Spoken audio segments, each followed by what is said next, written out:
everybody, how's it going? It's Jamie, the crafty DIY guy, and I'm in my home studio and I have a quickie craft for you. This is a very simple, easy project that anybody can do. If you are a beginner crafter, there's no reason why you can't do this. All you need is some embroidery hoops and some really good strong glue and some spray paint. Let's just get started. First thing you're going to do is buy 2 embroidery hoops and only use the 2 inner circles and the 1 large outer circle. Go ahead and put your 2 smaller circles together, mark them with a pencil like so, and then go back in and do some E6000 or some other strong glue to hold those together.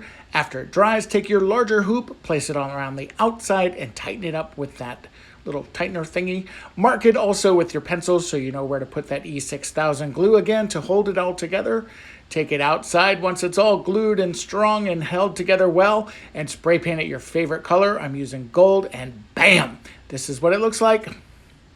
Hey there, I hope you enjoyed this video. If you did, please follow me on Instagram and also on YouTube at The Crafty DIY Guy. Thanks.